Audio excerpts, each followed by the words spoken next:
Black Lives Matter under scrutiny as 26 BLM chapters sue the organization and its leaders, accusing them of defrauding local activist groups and stealing more than $10 million in donations.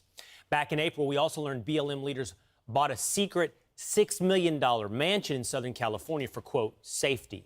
So, after raising $90 million after George Floyd's death, is BLM more caught up with the cause or the cash? Here to react, Color Us United's Christian Watson. Christian, great to see you this morning. Here we have 26 chapters suing the national organization for defrauding them of donations. What's your take? Anyone who was following BLM from the very beginning is not surprised by this. BLM was an organization started to push the lie that America is systemically racist and America is inherently disposed against black people and America is killing black people in a way that is way beyond the proportion of any other country. This was the bill of goods BLM sold to black Americans, and bad ideas attract bad actors, and bad ideas also attract defeat. This is what defeat looks like. I think that this is a clarion moment for black America to come out of the BLM era and say, we will not embrace defeat.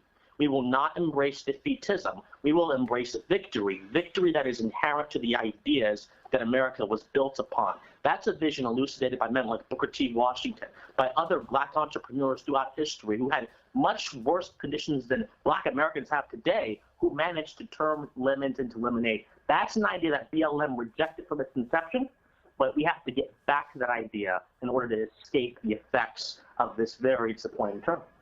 You know what's interesting about what you said is you disconnected, or you actually didn't disconnect. You connected the idea from the organization. So there will be those, and I'm thinking of Mark Cuban, for example, of the Dallas Mavericks, ownership in the NBA, who will say the organization itself, while we've pointed out, had communist underpinnings, communist ideology, and now clearly was fraudulent, defrauded its own donators. While the organization may be wrong, the slogan stands by something that someone like Cuban would say stands for progress. Black Lives Matter. But what you're saying is not only is the organization poisoned, but the ideas within the slogan are what give rise to the poisoned organization.